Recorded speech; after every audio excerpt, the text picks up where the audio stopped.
बिस्मिल्लाहिर्रहमानिर्रहीम। अस्सलाम वालेकुम। आज हम बनाने जा रहे हैं आलू और सूजी के चिप्स फिंगर्स। और ये बिल्कुल आपको फ्रेंच फ्राइज़ की तरह लगेंगे क्योंकि ये बहुत ही क्रिस्पी और अंदर से बहुत नरम होते हैं, बाहर से क्रिस्पी होते हैं।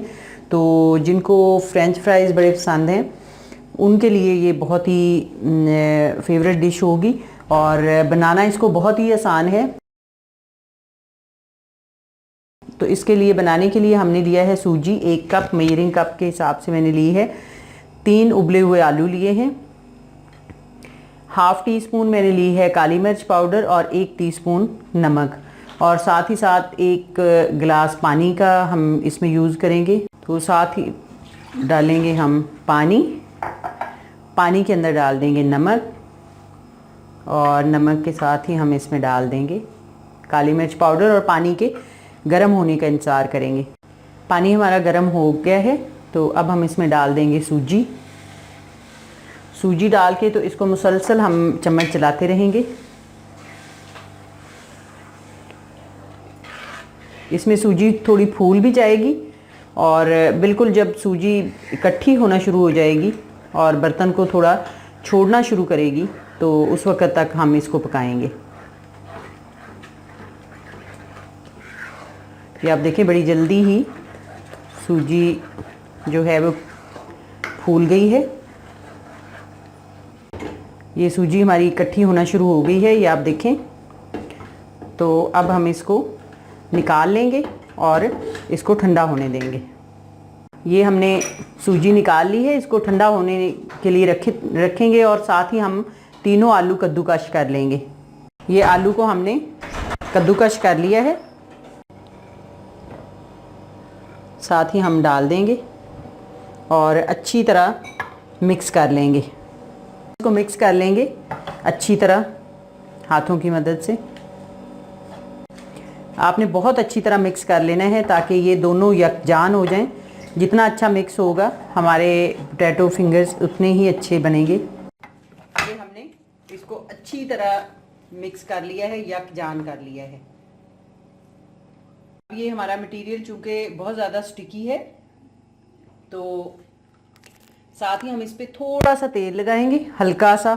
आप इस पर घी भी लगा सकते हैं, देसी चाहें तो तेल लगा सकते हैं। और थोड़ा सा हाथ को तेल लगाते हुए इसको दोबारा से मैश कर लेंगे अच्छी तरह।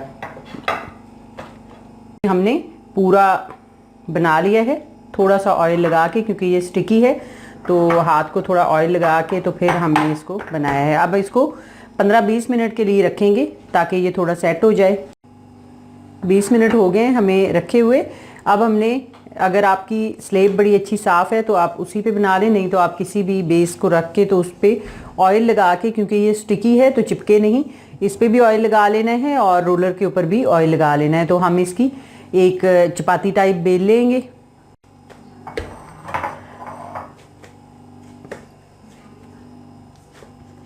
पहले हाथ की मदद से थोड़ा फ्लैट कर लेंगे और फिर इसको ज़रूरत पड़ने पे बेलन से करेंगे। अब इसको बेलन से थोड़ा सा और कर लेंगे। बहुत दबा के बेलन नहीं चलाएंगे वरना तो नीचे चिपक ना जाए।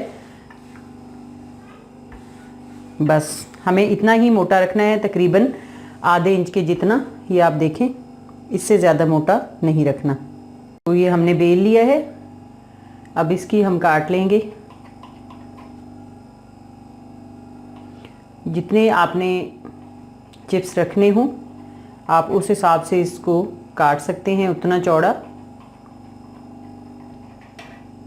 ये हमने काट ली हैं। अगर चूँकि ये थोड़ा स्टिकी है तो अगर आपकी नाइफ़ के साथ ये चिपके तो फिर आप ये कर सकते हैं कि नाइफ़ के साथ भी ऑयल लगा लें और लंबाई आप जितनी मर्ज़ी रखना चाहें उतनी आप काट लें।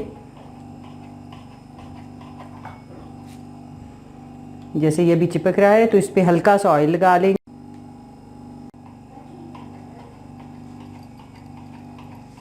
पूरा हमने काट लिया है और अब ये इसको उठाना भी कोई मुश्किल नहीं है क्योंकि ये नीचे ऑयल लगा हुआ है। तो ये सेट हो चुके हैं अपनी जगह पे और ये बहुत ही आराम से इस तरह उठ जाएंगे। आप चाहें तो इससे बारीक या इससे लंबी काट सकते हैं। गरम हो चुका है तो अब हम इसमें फ्राई कर लेंगे। एक एक करके बहुत ही एहतियात से हम डालेंगे। बहुत ही ये मज़ेदार बनते हैं, आप इसको बनाएंगे तो आपको आइडिया होगा इंशाल्लाह। रमज़ान शरीफ जैसे आ रहा है तो उसमें फ्राइंग चीज़ें काफ़ी बन रही होती हैं हर घर में, तो आप इसको ज़रूर बनाइएगा रमज़ान में। ये आप देखें जैसे ही ये थोड़ा हीट लगी है तो ये थोड़े फूल गए हैं। पहले थोड़े से चौड़े लग रहे थे लेकिन अभी ये फूल गए हैं थोड़े से। इसी तरह ये फ्राई होने के बाद अच्छे क्रिस्पी होते हैं।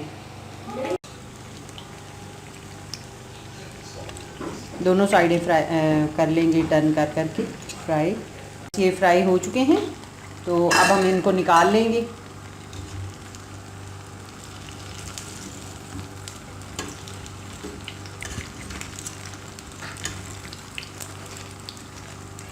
ये आप देखें, ये हमने पूरे निकाल लिए हैं। और साथ ही साथ मैं दूसरा भी बता दूं, चूँकि हमने दोबारा इसमें डालने हैं तो एक दफ़ा मैंने चूल्हा ऑफ़ कर दिया है, थोड़ा सा इसका टेम्परेचर डाउन हो जाए तेल का, क्योंकि ये बहुत तेज़ गर्म हो चुका था।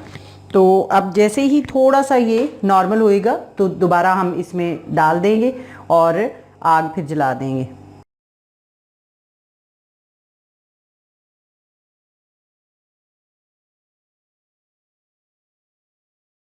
आलू और सूजी के चिप्स तैयार हैं और इस पे हम चाट मसाला स्प्रिंकल कर देंगे, जितना आप पसंद करते हो उतना।